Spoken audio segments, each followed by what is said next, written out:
প্রিয় ভাই বোনেরা, আজকে আমরা দেখেছি অনেকেই বলছে এই সংস্কার না হলে আমরা নির্বাচন করব না, ওই সংস্কার না হলে আমরা নির্বাচন বলতেই পারে। প্রত্যেকের কথা বলার অবশ্যই অধিকার আছে। কিন্তু চিন্তা করে দেখুন, বিএনপি এবং বিএনপির সাথে যেই রাজনৈতিক দলগুলো, আমরা অনেকগুলো রাজনৈতিক দল, তাদেরকে সাথে নিয়ে আমরা এই 31 দফা দিয়েছিলাম। আমরা কোন সময় দিয়েছিলাম বলেছি আপনাদের সামনে, আমি আপনাদেরও পরিষ্কার মনে আছে। কেন আমরা সেই সময় দিয়েছিলাম এই 31 দফা বলেন বা এই সংস্কার কর্মসূচি কেন দিয়েছিলাম?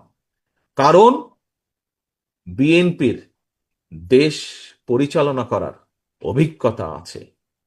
বিএনপির অভিজ্ঞতা আছে বিএনপির অভিজ্ঞতা আছে এই দেশের খাদ্য উৎপাদন কিভাবে দ্বিগুণ করতে হয়। বিএনপির অভিজ্ঞতা আছে কিভাবে এই দেশের নারী সমাজকে শিক্ষার আলোয় আলোকিত করে দিতে হয়। বিএনপির অভিজ্ঞতা আছে কিভাবে এই দেশের লক্ষ কোটি শ্রমিককে বিদেশে কর্মসংস্থানের ব্যবস্থা করে দিতে হয়।